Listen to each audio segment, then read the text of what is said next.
It was a long time ago, before the rule of our great mouse emperor, before the idea of going solo, before the babysitter, before the walker of skies, before your Samuels and your Palpatines, even before the monkeys.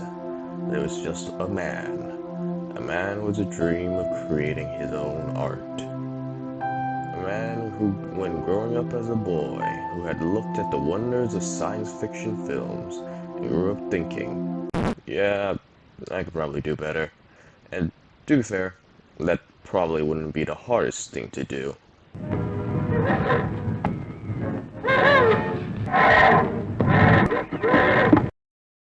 George Lucas, born and raised in Modesto, California, was a filmmaker that had a dream, and he planned on turning that dream into a reality. He was going to create a movie that would truly encapsulate the idea of science fiction, and he would achieve this dream, no matter the cost. Though, creating this future staple franchise wasn't going to be the easiest thing in the world. To begin with, the Walton's plan was simple, and it was to turn the old Flash Gordon series that he had seen as a kid into a new and modernized movie to entertain the youth of the 70s. One with. So, George and his friend Francis Ford Coppola in 1971 had approached the King Features Syndicate, who owned the rights for Flash Gordon. George then kindly asked Mr. King if he could play with Mr. Gordon, and in reply, the company went, "Well, we already kind of have someone else in mind, but you know what, kid? I'll tell you what, oh chapel buddy, old pal, you know what, you give me like 80% of all you make from this film, and you know what, you can play with the little Flash guy, or whatever. How do you like that? Yeah, that's good." Evidently, George didn't exactly take up onto this offer, so he returned home saddened by the news, before realizing that, hey, why don't I just make my own? But first, he would need to have a plan. Luckily for George, he had already made his own company back in 1971 and managed to produce the film American Graffiti, and with just a budget of $777,000, he managed to eventually raise a box office of over $200 million, and even won the Academy Award for Best Picture of that year. Most impressive. Thanks to this movie, he, Gary Kurtz, and the company had some heft behind them, and now old Curious George began his next project. However, he needed a studio to back him up first. Unfortunately for him, Universal Studios, who had backed him for American Graffiti, looked at the 12-page outline he submitted to them and weren't exactly impressed with the idea of wizards, but in space. Now, to be fair, they weren't the only studio to turn them down. United Artists and Disney themselves had also turned down an idea later on, even when he made a 13-page treatment of the film. And these turndowns weren't without good reason. Sci-fi at this point was not exactly a popular piece of media. 2001: A Space Odyssey, the most recent sci-fi movie that came out during this time, allegedly took over 7 years to finally be able to turn a profit. Pre-established franchises at this point in time were also losing steam, with Planet of the Apes: Forbidden Planet being the last big hit, and that movie was over 20 years ago. You see, backing up this sort of sci-fi film was considered risky at the time. Even if the movie wasn't going to be anything like the old pre-established sci-fi films, it still ran under the same banner of sci-fi. But he did manage to get his friend Alan Ladd Jr., who was the head of 20th Century Fox at the time, to officially sign off on it. Though that was mostly because of their friendship, and not because Alan really considered the movie any good. And admittedly, a lot of his ideas were kind of still in the rough. Before the treatment, the original 12-page featured a CJ trope trained to become a Jedi Bendu by Space Commando Mace Windu. And the 13-page treatment in 1973, well, closer to the final thing that eventually was made, still was, well, the Skywalkers were Starkillers and were a father-son duo. Luke Skywalker was a 60-something-year-old general. R2 and C-3PO were part of the Empire, but still good guys. There was actually an 8-issue long comic series that was produced based off this original version. It's actually a pretty interesting read. Check it out if you want. But by May of 1974, he had rewritten it again, this time including the Sith and the Death Star. So, moving on the right direction. Anakin Starkiller became a general and was a family member of dwarves, and Han Solo was a Ninja Turtle. Yeah, this exists. Chewbacca became a thing based off Lucas' dog Indiana, who acted as his co-pilot whenever they drove. That one was actually able to be left in for the final draft. In 1975, the story was once again remade. The plot was now far more simpler and easier to understand. Anakin became a father for Luke, who was now a Starkiller, along with his siblings, and hadn't yet gone around murdering younglings. That we know of course. This version had Jedi turning to the dark side, and a bunch of other things that would eventually grow to a story over 200 pages long. The actual movie produced was actually just one of the side plots that came from this massive piece. It's important to know that George hadn't even finalized the movie yet he created something over 200 pages long. Jesus, man needs a break. George had begun creating his third draft, and this time drew inspiration from films, comic books, including The Hobbit and Joseph Campbell's Hero with a Thousand Faces, and many other fairy tales and mythological-based books. Though, some people, however, started to question this due to the fact that some of the works that George claimed to take inspiration from hadn't actually yet been produced, and that the second Star Wars draft had more similarities to Campbell's work than the third draft ever did.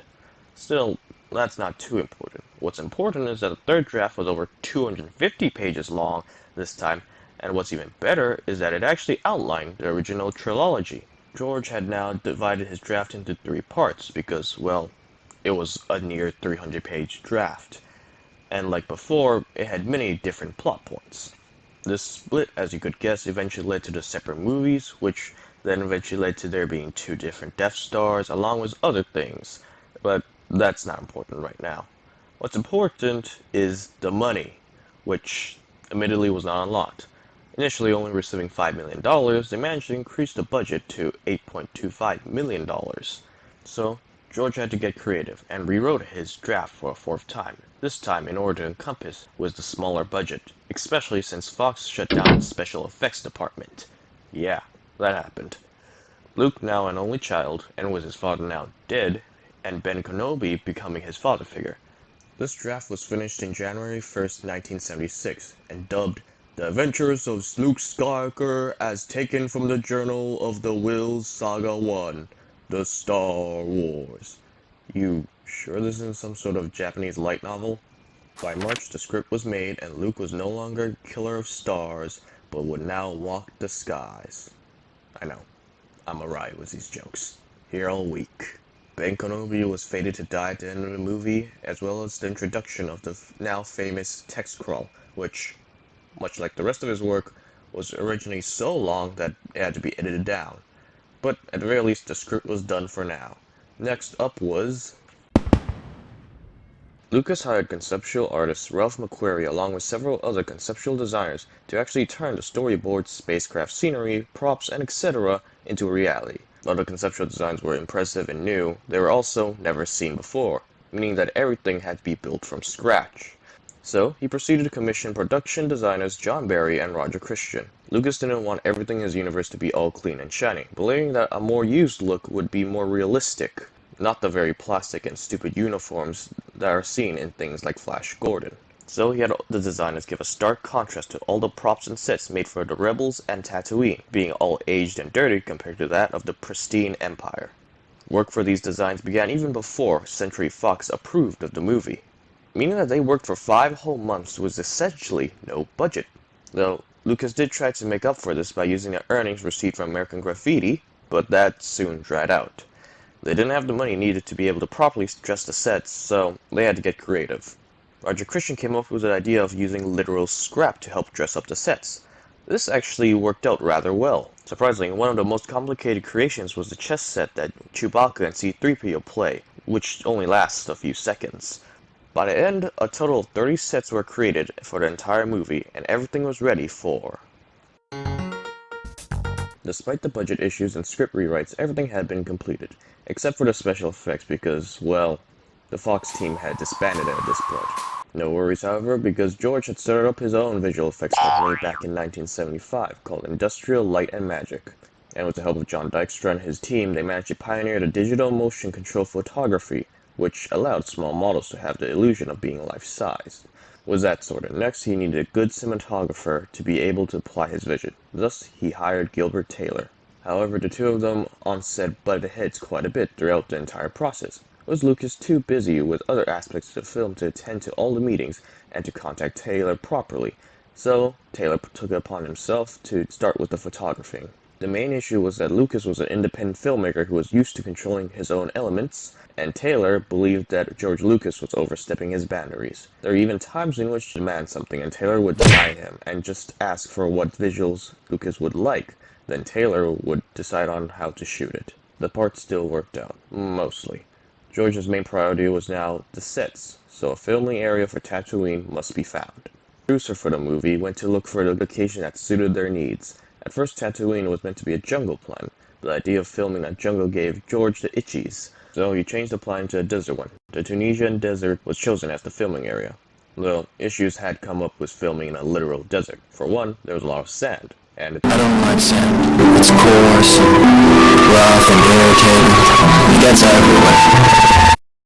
and got everywhere it did because within the first week, props malfunctioned and electronics broke down. To make matters worse, they actually started filming during Tunisia's first winter rainstorm in 50 years, which completely halted the second day of filming.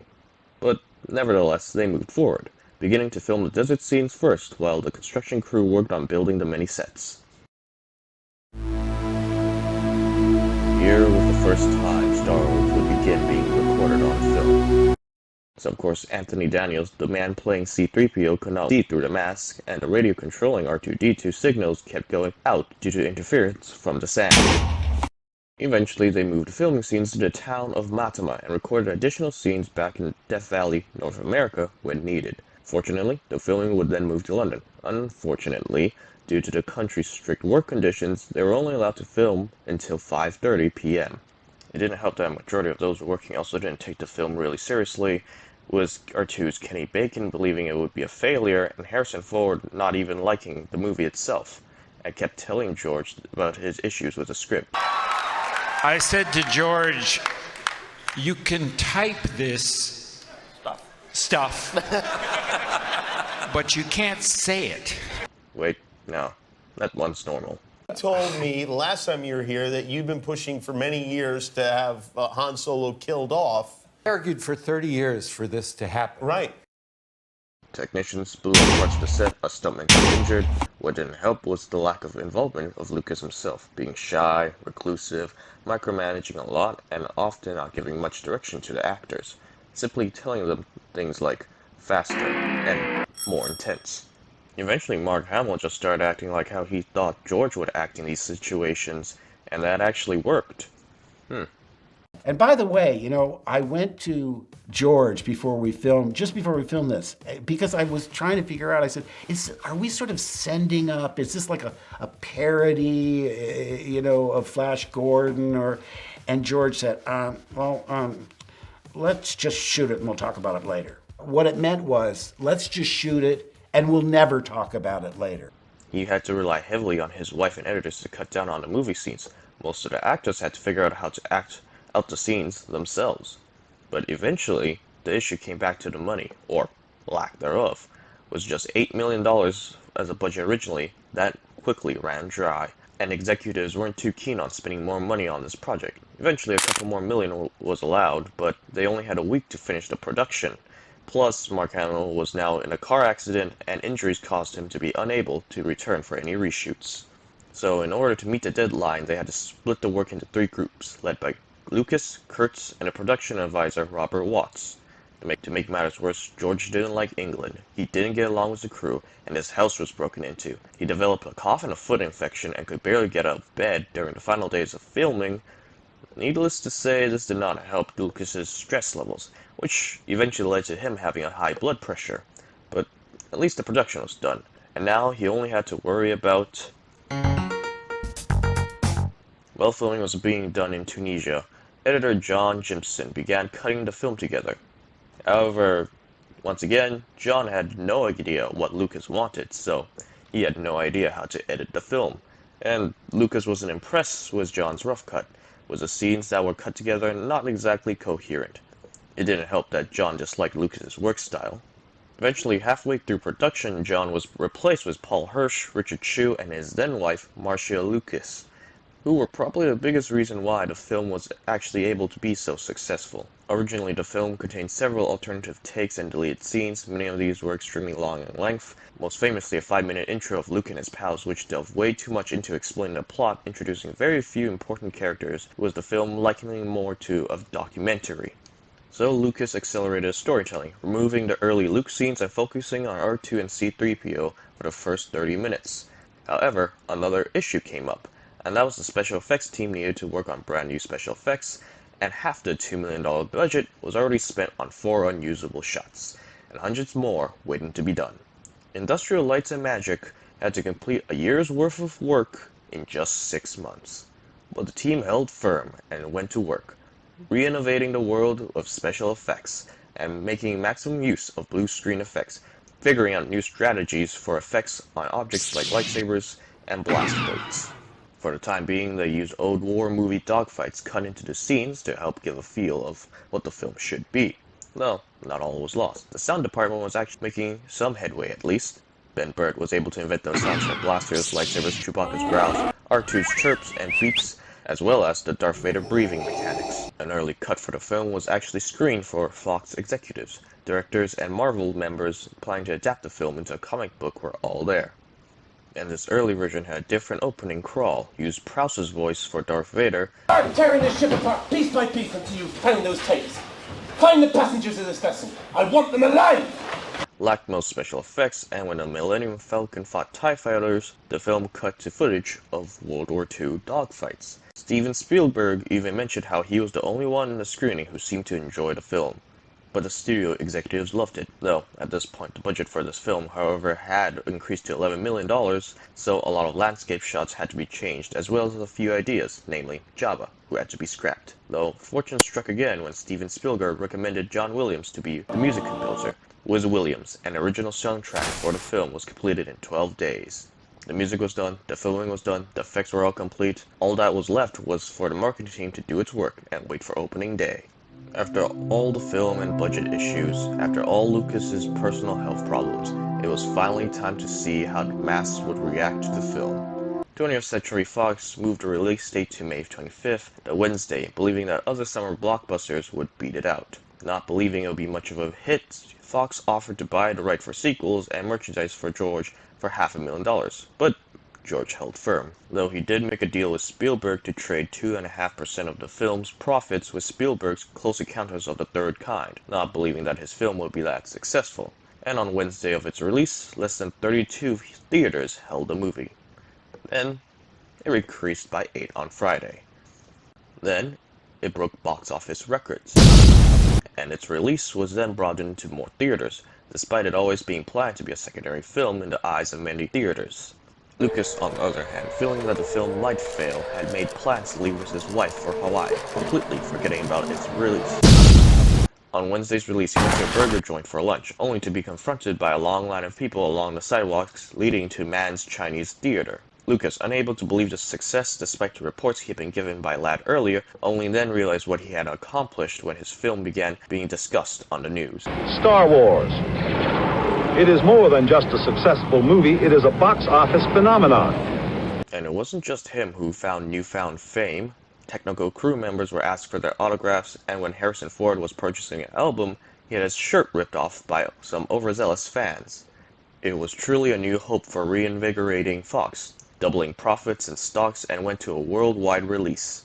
Star Wars was re-released theatrically in 1978, 79, 81, and 82. These re-releases and home media eventually collected into over $775 million. Adjusted for inflation, it is over $2.5 billion. Acquiring numerous accolades and awards, being a hit with the audience and critics, and managed to create both a franchise and legacy that still lives strong to this day.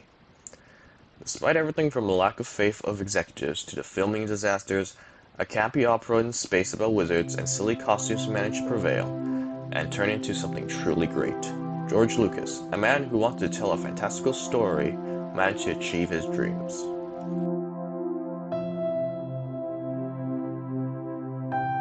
Hey, this is the end. Originally I was planning to make a review of the film itself, but then decided that it wouldn't really fit into this video itself, so I'll decide to make a video completely separate later. Who knows, I might also decide to make a video detailing what exactly went into some of the scenes. If people actually care about this video, I might actually make one for Empire Strikes Back, or maybe another film or game or comic or whatever. I'm also planning to do some more halfway decent gameplay videos. Who knows, it might actually be good. Nope. Anyways, if you enjoyed this video, leave a like, comment, subscribe, maybe share it, I don't know. But until then, this is Captain Bill signing off. See ya.